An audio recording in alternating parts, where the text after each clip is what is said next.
Სულ ხანში დილის პირველი სტუმრები შემოგვიერთებიან, მაგრამ მანამდე სიუჟეტი ვნახოთ და გავიგოთ სიუჟეტის მეშვეობით თუ რა მეთოდებით ებრძვიან უშვილობას საქართველოში და რა არის მისი გამომწვევი მიზეზები.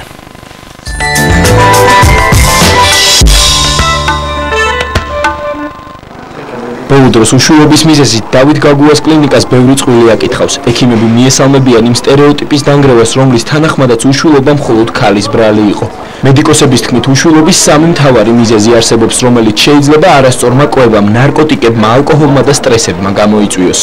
ეს არის მამაკაცის სპერმატოგენეზის დარღვევა, ესეთ და ქალში საკვერცხის ფუნქციის დაქვეითება, როდესაც ოვულაცია არ ხდება, ესე იგი კვერცხუჯრედის განთავისუფლება არ ხდება ფოლიკულიდან, ოვულაციის არარსებობა ან არასრულყოფილი ოვულაცია და საშვილოსნოს მილების გამტარობის დარღვევა.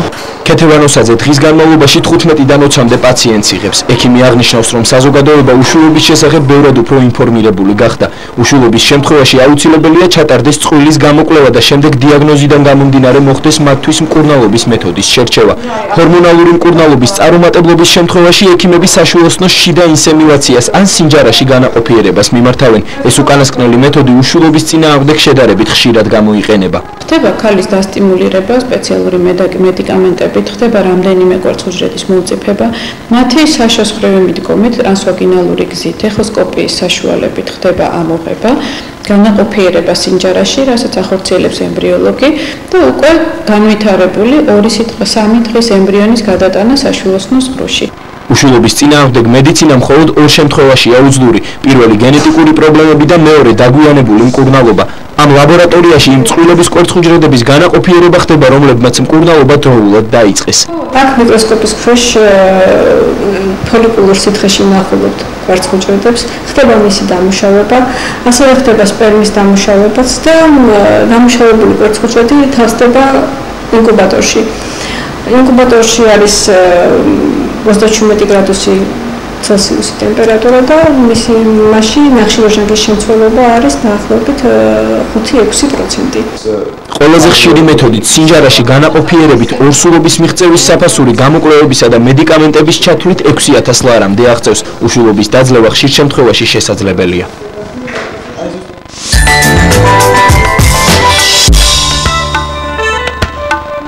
მიზეზები იწვევს უშვილობას საქართველოში. როგორია ამ პრობლემასთან დაკავშირებული ბრძოლის თანამედროვე მეთოდები და როდისაა გარდაუვალი ინვიტროს განაყოფიერება.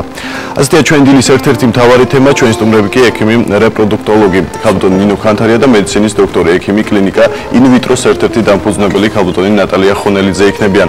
მაყურებელს შეუძლია ჩაერთოს საუბარში დარეკოს ნომერზე 2409001 და პირდაპირ ეთერში თემასთან დაკავშირებით დასვას შეკითხვა. მოგესალმებით პირველ რიგში დიდი მადლობა მობრძანებისათვის. თემაზე გვიწევს საუბარი, რომელიც საკმაოდ აქტუალურია, უამრავი მიზეზი არსებობს იმისა, რის გამოც შეიძლება უშვილობა იყოს გამოწვეული, ეს მსოფლიო პრობლემაა და ერთ-ერთი არის ალკოჰოლიზმი, სხვა მიზეზებზე ამ დროისათვის არ შევჩერდები, უბრალოდ თქვენგან მაინტერესებს ძირითადი მიზეზები, რაც შეიძლება იყოს გამოწვევი უშვილობისა. ქალბატონ ნინოსთან მექნება ეს შეკითხვა. დაგეთანხმებით, რომ ალკოჰოლიზმი ერთ-ერთი გამომწვევია უშვილობის, მაგრამ საქართველოში ეს პრობლემა არ არის სპეციფიური. ახლა ჩვენთან ქართველი კაცები ძალიან იშვიათად ამ პრობლემით ავად იყო, ვთქვათ. საქართველოში ცოტა უფრო სხვა პრობლემები და სხვა ფაქტორები განაპირობებენ უშვილობას. ძირითადი ფაქტორები რა არის? იცით რა არის? აქ ცალსახად ვერ ჩამოვთვლით. რაღაცა ერთ მიმართულებას არის ძალიან ბევრი ფაქტორი, ძალიან ბევრი პათოლოგია, რომელიც იწვევს უშვილობას. ძალიან ხშირად თვითონ უშვილობის გამომწვევი მიზეზები დევს გენეტიკაშიც. ხშირია ასეთი გენეტიკური პათოლოგიები, რომლებიც შემდგომში იწვევენ უშვილობას. ხშირია მიზეზები, რომლებიც სათავეს იღებენ ბავშვობის პერიოდიდან, ან სქესობრივი მომწიფების პერიოდიდან, სქესობრივი ჩამოყალიბების პერიოდის დარღვევები გოგონებშიც და ბიჭებშიც, სქესობრივი გადამდები ინფექციები, ნაადრევი სექსის კულტურის არარსებობა საქართველოში და სოციალური ფონი, რა თქმა უნდა, საქართველოში, რაც ყველაზე ერთ-ერთი აღსანიშნავია, ხო? აქ იგულისხმება ისიც, რომ ოჯახებს არ აქვთ მის საშუალება ძალიან ხშირად, რომ როგორც კი შეამჩნევენ მიზეზს, რომელიც შეიძლება შემდგომში იქნეს უშვილობის მიზეზი, ანუ გამომწვევი მიზეზი, ყოველთვის არ აქვთ მის სახსარი, რომ მიმართონ ექიმს. თუმცა აქ დაუდევრობასაც აქვს ადგილი, ხო და ქართულ მენტალებასაც. მამაკაც და ქალს ყოველთვის არა აქვთ გაცნობიერებული, რომ ადრეულ პერიოდში, როცა მათ უკვე დაუდგებათ ეს პრობლემა, ან პრობლემა დგება როდის? 1 წლის მანძილზე დაუცველის გასაგრები. მინდოდა მეკითხა ძალიან ხშირ შემთხვევაში წყვილებს არ აქვს საშუალება რომ მიმართონ ექიმს და იმ შემთხვევაში თუ დაუცველის გასაგრები კონტაქტი აქვთ, რა პერიოდის შემდეგ უნდა მომართოს წყვილმა თუ ახდება დაუცველი? 1 წლის მანძილზე დაუცველის გასაგრები კონტაქტით ცხოვრობს წყვილი და ორსულობა არ დადგა, აუცილებლად უნდა მიმართონ ექიმს, რომ თავიდანვე აღმოიფხვრას ის მიზეზი, რომელიც დასაწყისში უფრო ადვილად მოსაგვარებადია, ვიდრე შემდგომ წლების მერე, ხო? არის ესეთი პათოლოგია, თქვენ ალბათ მე მკითხავთ ამას, ფსიქოგენური უშვილობა, რომელიც დგება ყოველი არ დამდგარი ორსულობის შემდეგ, იმდენად დიდი სტრესი არ დამდგარი ორსულობა წყვილისთვის, ხო? რომ ემატება თვიდან თვემდე და წლიდან წლამდე იმ პრობლემას, რაც თავიდან იყო ახალი პრობლემა და ეს რომ არ გაჩნდეს საჭიროა დროულად მიმართონ. შეიძლება რაღაც პატარა მიზეზი იყოს, რომელიც ძალიან ადვილად და ძალიან ნაკლები ესეთი სახსრების დახარჯვის პირობებში აღმოფხვრას, ვიდრე შემდგომ. გასაგებია. გამტო ნატალიას მინდა ვკითხო, უკვე 11 წელია ინვიტროს მეთოდით ხელოვნური განაყოფიერება არსებობს საქართველოში და როგორც ვიცი 3000-ზე მეტი ბავშვია დაბადებული ამ გზით და ყველაზე პირველი მის გაშლა უკვე არის 11 წლის. როგორ დაინერგა ეს მეთოდი საქართველოში, როგორც თქვენ იყავით პირველი მის ამ გზით განაყოფიერება შემოიტან თქვენი ფირმის მეშვეობით მოხდა. ამ მეთოდის შესახებ რა სიტყვით მაყურებელს რო განვმარტოთ? ძალიან დიდი მადლობა. ძალიან მნიშვნელოვანია ის, რომ ჩვენი მოსახლეობის ძალიან დიდი ნაწილი უკვე გათვითცნობიერებულია უშვილობის მიზეზების და უშვილობის მკურნალობის მეთოდების შესახებ და გათვითცნობიერებულია ასევე ინვიტრო განაყოფიერების შესახებ. იცით, მოგეხსენებათ, რომ საქართველოში ალბათ შეიძლება თქვენთვისაც ახლა უცნობი იყოს, რომ 35-38,000 უშვილო წყვილია. ამ პატარა საქართველოში, სადაც მოსახლეობა ესეთი საკმაოდ სამწუხარო სტატისტიკა. აი, მინიმუმ მოგახსენეთ სხვადასხვა მიზეზები. ნუ ბუნებრივია გაჩნდა აუცილებელი აზრი იმის შესახებ, რომ საქართველოში უნდა დანერგილიყო ხელოვნური განაყოფიერების მეთოდი და როგორც აღნიშნეთ, ეს მოხდა ზუსტად 11 წლის წინ. ჩვენ ვიყავით პირველები შორის საქართველოში, ჩვენ ვიყავით პირველები ამიერკავკასიის ქვეყნებში, სადაც დაინერგა ეს მეთოდი და შემდგომში იცით, მოგეხსენებათ, ის იყო სახელმწიფო დაწესებულება და რაც იმის შემდეგ, რაც უკვე კაფეოდ გამოიკვეთა კერძო ინიციატივები, სახელმწიფო მხარდაჭერა კერძო ინიციატივების მიმართ, ნუ გადავწყვეტეთ, რომ გაგვეკეთებინა ცალკე კლინიკა, დაგვეარსებინა ეს კლინიკა და ეხლა უფრო, სადაც არის საკუთარი მენეჯმენტი, საკუთარი მარკეტინგი, უფრო ადვილად შეგვიძლია და უფრო ასე ვთქვათ, ფართო მასშტაბებით შეგვიძლიათ მოვემსახუროთ ჩვენს ინფორმირებულია საზოგადოება, ხო, როგორც თქვენ ახსენეთ. მიუხედავად ამისა, არ ვიცი, ეს ქართული მენტალიტეტის ბრალია თუ რა მიზეზს მივაწერო, ხშირ შემთხვევაში უშვილო წყვილები ამჯობინებდნენ, რომ საზოგადოებრივ წავიდნენ, იქ მოხდეს ხელოვნური განაყოფიერება, რომ ანონიმურობა იყოს მათი დაცული. არ ვიცი, თქვენ რა სიტყვით, შეიძლება სულ სხვა რამე არის. კი, მაინც მოქმედებს ქართველ ადამიანზე, როგორც ჩანს, ეს უცხოეთი, სიტყვა უცხოეთი. ეს უცხოეთი შეიძლება იყოს მოსკოვი, შეიძლება იყოს კიევი, შეიძლება საფრანგეთი, თურქეთი და ასე შემდეგ. თუმცა მინდა გითხრათ, რომ აქვე ვიტყოდ ძალიან ბევრი უცხოელი ჩვენს ქვეყანაში ჩამოდის, იმისაც რომ გაიკეთოს. კი, ძალიან ბევრი ჩამოდის უცხოელი ნამდვილად ჩვენს კლინიკაში განსაკუთრებით. ჩვენ გვაქვს ისეთი პროფესიული ურთიერთობა, პარტნიორები გვყავს. ძალიან სერიოზული კლინიკებიდან, განსაკუთრებით ამ წუთში ჩვენ ვისთანაც თანამშრომლობთ, ეს არის თელ-ავივის ორი ძალიან ძლიერი ინვიტრო განაყოფიერების კლინიკა, რომელთა ხელმძღვანელები ჩამოდიან ჩვენთან, ჩვენ ჩავდივართ, გვაქვს გაცვლითი პროგრამები, შეუძლიათ მათ კონსულტაცია გაუწიოთ ჩვენს პაციენტებს, თუმცა ჩვენთანაც ჩამოდიან იმათი პაციენტები და ასევე ჩვენ უწევთ დახმარებას. ასე რომ დეფიციტი იმისა, რომ საქართველოში იყოს პროფესიონალი ექიმი და საქართველოში იყოს პროფესიონალი კონსულტანტი, რომლებიც სერიოზულ კონსულტაციას და რჩევებს მისცემენ ჩვენს პაციენტებს, ნამდვილად არსებობს ამის სერიოზული საშუალება. ძალიან კარგი. გავტონ იმასთან მექნება შემდეგი შეკითხვა ერთ სამწუხარო სტატისტიკას გავეცანი, რომ მამაკაცის ფაქტორმა უშვილობასთან დაკავშირებით საკმაოდ წინ წამოიწერა, როგორც ვიცი, 40% უკვე მოდის მამაკაცებზე, 40% ქალებზე და 20% თანაბრად. რა შეიძლება იყოს ამის მიზეზი? როგორ ახსნას სულძებნით? თითქოს ახლო წარსულში ეს სტატისტიკა ცოტა სხვანაირად გამოიყურებოდა. დღემდე არიან ოჯახები, რომლებიც თვლიან, რომ მამაკაცი არ უნდა იყოს გამოკვლეული, თუ წყვილი არის უშვილო, აუცილებლად იქ არის ქალის ბრალი, ანუ უშვილობა, ხო? გამოკვლევებმა და ბოლო წლების საკმაოდ ისეთი ულტრათანამედროვე და კარგად დანერგილმა გამოკვლევებმა დაგვარწმუნა იმაში, რომ თქვენ როგორც თქვით, წარმოიწია წინ მამაკაცის უშვილობა, ხო? ამის მიზეზი ხა ერთ-ერთ ინტერვიუში ჩვენ ვახსენეთ ძალიან ბევრი რამეა.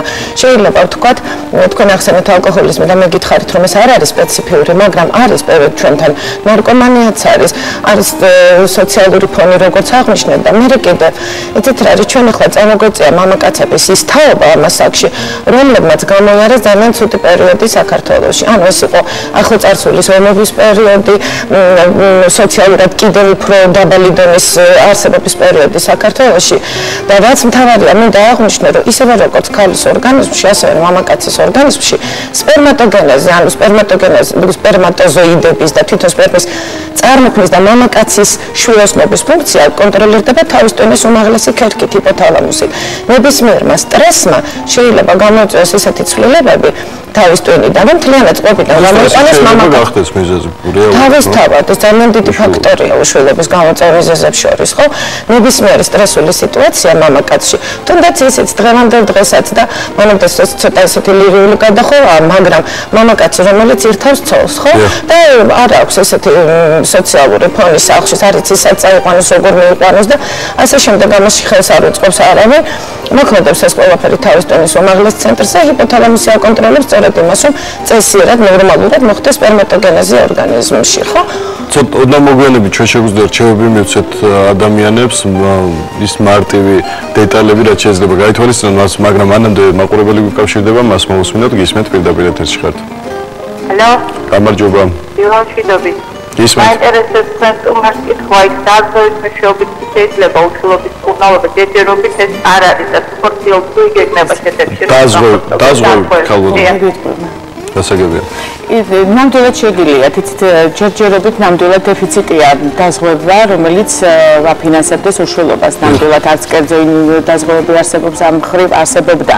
თუმცა ახლა წარმოვიდა ბოლო პერიოდში და ჩვენი კლინიკა და ჩვენი პაციენტები, რომლებსაც აწუხებთ უშვილობა, რომლებიც მომართავენ ინვიტრო განაყოფიერებას, აი ზუსტად ავდაგისში დაზღვეულებმა შეიძლება მომართონ და მათ აქვთ სერიოზული, ასე ვთქვათ, ფასდაკლება, როგორც უშუალოდ მეთოდზე, ასევე უშვილობის მკურნალობის სხვადასხვა ეტაპზე.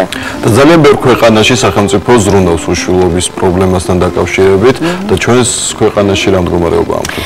იცით, სამწუხაროდ ჯერჯერობით ალბათ ჩვენთან არ არის ისეთი მდგომარეობა, რომ ჯერჯერობით ბიუჯეტიდან გამოიყოს რაღაც თანხები დაზღვევის შესახებ, ასევე არ არსებობს კერძო ინიციატივები, ასე ვთქვათ, კერძო კომპანიების მხრიდან, მაგრამ ეს აუცილებელია. მინდა გითხრათ, რომ ევროპის განვითარებულ ქვეყნებში, ყველა ქვეყანაში თითქმის ინვიტრო განაყოფიერება ფინანსდება 3-4 მეთოდი ან 6 მეთოდით დისაფინანსდება სახელმწიფო დაზღვევის მიერ და ამერიკის შეერთებულ შტატებში სადაზღვევო კომპანიები არ აფინანსებენ სამწუხაროდ. და ჩვენთან აი როგორც მოგახსენეთ, რომ სადაც უშვილობის ამდენი პროცენტია, ალბათ აუცილებელია რომ იყოს რაღაც გარკვეული წილით უშვილო პაციენტებისადმი დახმარება ამ მიმართულებით. და მოლაპარაკება სადაზღვევო კომპანიებთან ამასთან დაკავშირებით. ძალიან კარგი, იმედია შედეგი იქნება მიღწეული და საზიამოვნო ჩვენი მოსახლეობის ჩვენთვის ძალიან მისაღები და მისასალმებელია ქალბატონის ანდრას ხარდაჭერა ამ მიმართულებით, აი რამოდენიმეჯერ გაიჟღერა ჟურნალისტებში, მედიის საშუალებით, რომ იგი აპირებს ზუსტად აი ამ განსაკუთრებით ამ მიმართულებით მუშაობას და ეს ძალიან სასიამოვნო იქნება ნამდვილად. აი თუნდაც რაღაცა ნიშით რომ ჩაენაცვლოს და ხელი შეუწყონ ჩვენს უშვილო პაციენტებს. გასაგებია. კიდევ ერთი მაყურებელი გვიკავშირდება, მას მოусმინოთ, გისმენთ. Алло, გამარჯობა. ძალიან დიდი მადლობა, ესეც საინტერესო თემისთვის პირველ რიგში და ვეკითხოთ. აი, საშუალო მსგავს პოლიპოზი, რამდენად შეიძლება იყოს უშვილობის გამოწვევის მიზეზი, შეიძლება მოკლედ შესახებ.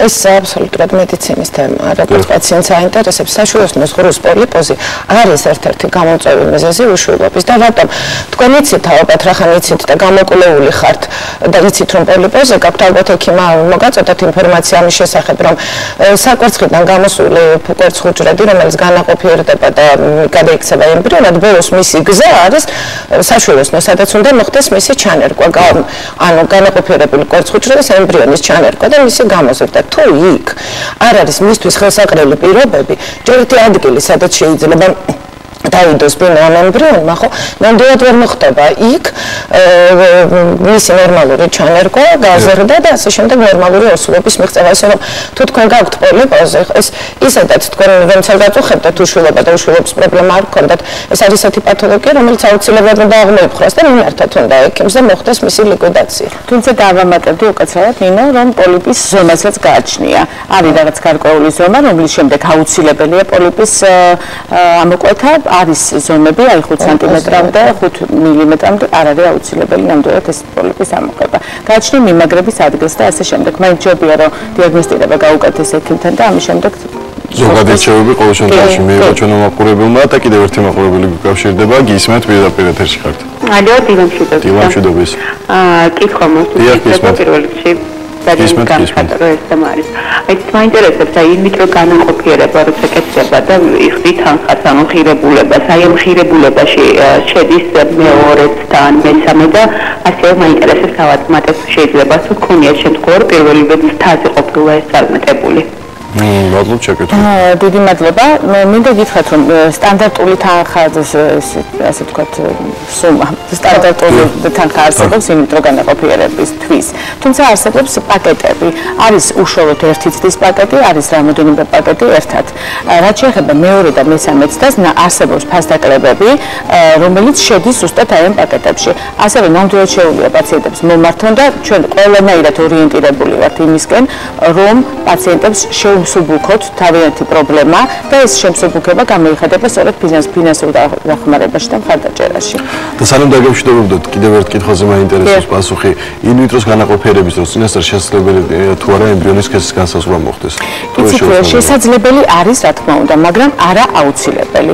არსებობს აუცილებელი პირობები, თუ სქესის განსაზღვრა ხდება მხოლოდ და მხოლოდ იმისთვის, რომ წყვილებს აინტერესებთ გოგო ეყოლებათ თუ ბიჭი, იცით, აი სოფლიოში არ არის ესეთი მიმართულება, რომ აუცილებლად აი მის გამო უნდა მოხდეს სქესის განსაზღვრა და აკრძალულია კიდეც ძალიან ბევრ ქვეყანაში. ხოლო რაც შეეხება ისეთ პათოლოგიები, რომლებიც აუცილებლად დაკავშირებულია გენეტიკურ პრობლემებთან შემდეგ მემკვიდრეობაში და აუცილებლობას წარმოადგენს სქესის შერჩევა, რა თქმა უნდა, ეს უნდა მოხდეს. ძალიან დიდი მადლობა მობრძანებისათვის, საჭირო რეკომენდაციები ჩვენო მაყურებელმა ნამდვილად მიიღოთ თქვენგან. მაყურებელს კი შევახსენებთ, რომ ჩვენი სტუმრები იყვნენ რეპროდუქტოლოგი ქალბატონი ნინო ქანთარია და მედიცინის დოქტორი ექიმი კლინიკა ინვიტროს ერთ-ერთი დამფუძნებელი ქალბატონი ნატალია ხონელიძე.